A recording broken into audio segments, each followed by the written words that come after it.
السلام علیکم ورحمۃ اللہ وبرکاتہ۔ امید ہے تمام دوست ٹھیک ٹھاک خیریت سے ہیں۔ اچھا، تو نیچے اسکرین پہ آپ کو دو ویڈیوز نظر آ رہی ہوں گی۔ یہ ہونڈا بائکس کمپنی کی ہیں۔ ایک طرف انہوں نے پاکستان میں 150 بائک لانچ کی ہے، جبکہ دوسری طرف انڈیا میں انہوں نے ایک 110 اور دوسری 125 بائک لانچ کی ہیں۔ تصویروں میں تو آپ کو فرق نظر آ رہا ہوگا، لیکن کچھ پوائنٹس میں بھی یہاں مینشن کر لیتا ہوں۔ دیکھیں، جو پاکستان میں انہوں نے بائک لانچ کی ہے، اس کی اگر قیمت کے حوالے سے بات کی جائے تو اس کی قیمت ہے 4,59,000 روپے، اور اگر پھر اس کے آپ کاغذات واغذات بناتے ہو، اپنے نام کرواتے ہو، نمبر وغیرہ لگواتے ہو، تو تقریباً کوئی 480 تک آپ کو پڑ جائے گی۔ دوسری طرف جو انڈیا میں انہوں نے 125 لانچ کی ہے، اس کی قیمت ہے تقریباً 1,12,000 روپے، اور جو 110 انہوں نے لانچ کی ہے اس کی قیمت ہے 73,000 روپیہ۔ اب ویڈیو سے آپ لوگوں کو تو فرق نظر آ رہا ہوگا کہ زمین اور آسمان کا فرق ہے اس میں۔ اچھا، میں یہ بتاؤں، اس میں غلطی ہونڈا کمپنی کی نہیں ہے، کیونکہ دونوں سائٹ پہ جو بائکیں لانچ کی ہیں دونوں ہونڈا کی کمپنی اور جاپان کی کمپنی ہے۔ لیکن ایک کہاوت تو آپ نے سنی ہوگی کہ جیسے منہ ویسی چپیٹ۔ ہم جیسی عوام ہیں، انہوں نے اسی طرح کی بائک لانچ کی۔ وہاں انڈیا میں جس طرح کی عوام تھی، ان کے لیے اس طرح کی بائک لانچ کی۔ اب جو انڈیا میں بائک لانچ کی ہے، اگر اس کے فیچرز کے بارے میں آپ بات کریں تو اس میں ڈیجیٹل میٹر لگا ہوا ہے، فرنٹ ڈسک بریک لگا ہوا ہے، بقایا گاڑی کی شیپ سپورٹس ٹائپ کی ہے، ایک بہترین لکنگ میں۔ اور جو ہماری سائڈ پہ انہوں نے لانچ کی ہے، یہ 1980 کی ایک بائک تھی ان کی، 180 یا 190 سی سی۔ اس کو ریویو کروا کے 35 سال بعد 150 میں کنورٹ کر کے انہوں نے وہ لانچ کی۔ اس کی مین وجہ یہ ہے کہ اگر ہم پاکستان دیکھیں تو پاکستانیوں کی ایک عادت ہے، اور وہ عادت یہ ہے کہ ہم موٹر سائیکل سے ہم نے گدا گاڑی بنایا ہوا ہے، اس کے اوپر ہم نے ڈرم بھی لے کر جانے ہوتے ہیں، دیگ بھی لے کر جانی ہوتی ہیں، بکریاں بھی اس کے اوپر رکھ کر ہم نے لے کر جانی ہیں، اور مطلب یعنی جو چیز جتنا ہو سکے ہم نے اس بائک پہ ہر کام کرنا ہوتا ہے۔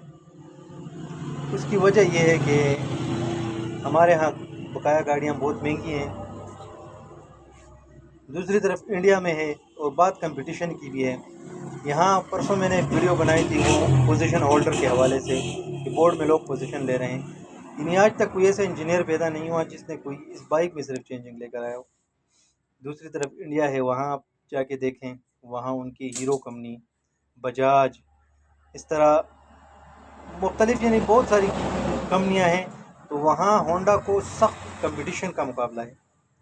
وہاں ہونڈا کے مقابلے میں انہوں نے ایسی ایسی بائکیں لانچ کی ہوئی ہیں جو ہونڈا وہاں بہت کم لوگ اس پہ وہ کرتے ہیں، جبکہ دوسری طرف پاکستان میں واللہ باللہ سن 1980 سے ہونڈا آ رہی ہے، اور آج بھی ہماری یہی نعرہ ہے، مت ہونڈا لیسا۔ تو ہونڈا لیسا میں کر کے ہم نے 70 بائک 1,57,000 روپے میں پہنچ گئی ہے۔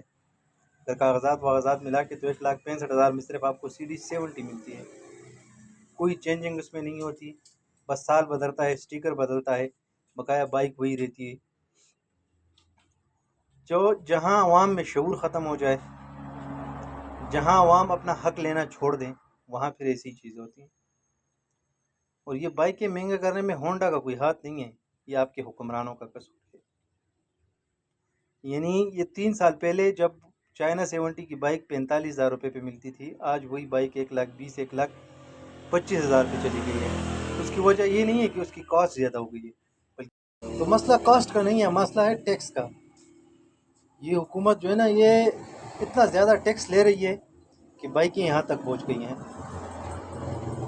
اب دوسری طرف صرف بائکوں کا مسئلہ نہیں ہے، اگر آپ دیکھیں سوزوکی کی جو ماچس ڈبی جسے پاکستان میں بولا جاتا ہے آلٹو، جو کہ موٹر وے پہ اگر اس کے ساتھ کوئی بڑی گاڑی اس کے قریب سے گزر جائے تو وہ ہلتی جلتی رہتی ہے، یعنی اتنی وہ کمزور ہے۔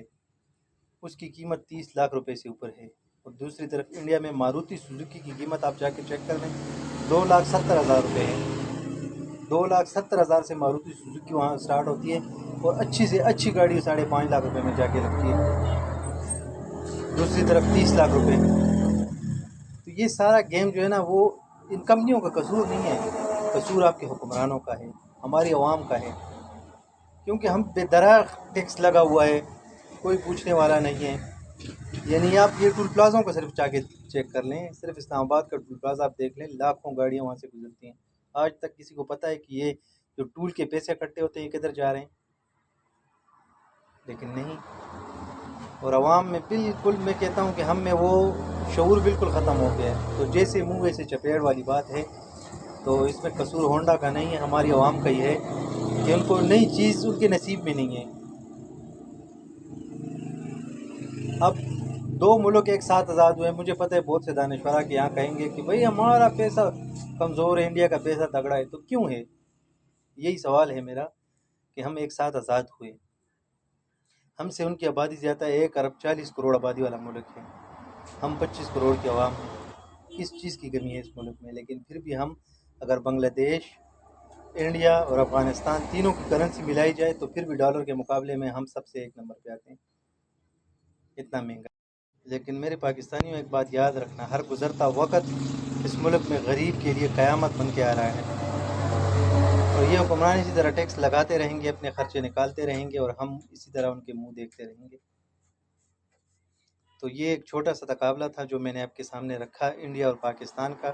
اگر کسی کو شک ہے تو گوگل پہ جا کے سرچ ماریں، آپ کو پتہ چل جائے گا کہ پاکستان اور انڈیا کی میں قیمتوں کا کتنا زیادہ فرق ہے. اینڈ میں صرف میں ایک بات کہوں گا کہ ہمارے یہاں پیناڈول کا جو پلتا ہے وہ 50-60 روپے پہ جا کے پہنچ گیا ہے. دوسری طرف انڈیا کا اسمگل شدہ جو ریلیف آتا ہے، میں نے تو خیر آج تک نہیں دیکھا، لیکن جن لوگوں نے لیا وہ کہتے ہیں کہ آج بھی وہ 20-30 روپے کا ملتا ہے. یعنی وہاں سے آ کے یہاں بھی 20-30 روپے کا ملتا ہے. یہاں پیناڈول بنتی ہے پھر بھی اتنی مہنگی ہے، دوائیاں آسمانوں پہ ہیں. یعنی ہماری قوم کے متعلق میں ایک بات کہوں، ہم وہ ہواگیر سی قوم نہیں ہوتی جو ہواؤں میں بات کرتے ہیں ہم 1 نمبر ہیں، ہمارا کوئی مقابلہ نہیں کر سکتا، ہماری معیشت 1 نمبر ہے، ہماری فلانی 1 نمبر ہے، ہم وہ 1 نمبر ہیں. حقیقت میں ایسا کچھ بھی نہیں ہے. ہمسایوں کے ساتھ ہم نے اپنے تعلق خراب کیے ہوئے. انڈیا ہمارا دشمن ہے، افغانستان غدار ہے، ایران بھی غدار ہے، جبکہ صرف ہم صحیح ہیں. یعنی یہ لاجک مجھے آج تک سمجھ نہیں آیا. ایک چائنا کے ساتھ ہم نے بنائی ہوئی ہے جس نے ہماری انڈسٹری کھا لی. دوسرا چائنا یہاں ہر دوسری چیز آپ دیکھیں چائنیز یہاں بنا کے بیچ رہے ہیں، ان کے لیے ایک اچھی مارکیٹ ہے. آپ دن بدن خریدار بنتے جا رہے ہیں اور وہ آپ پہ نئی نئی چیزیں بیچتے جا رہے ہیں. تو اللہ ہی رحم کرے اس ملک کے حالات پہ. میں تو بس یہی کہوں گا کہ جو جس قسم کے حالات چل رہے ہیں اور جو چیزیں جتنی آسمان پہ پہنچ گئی ہیں تو اللہ ہی رحم فرمائے. تو ملتے ہیں نیکسٹ کسی ویڈیو میں، تب تک کے لیے اللہ حافظ.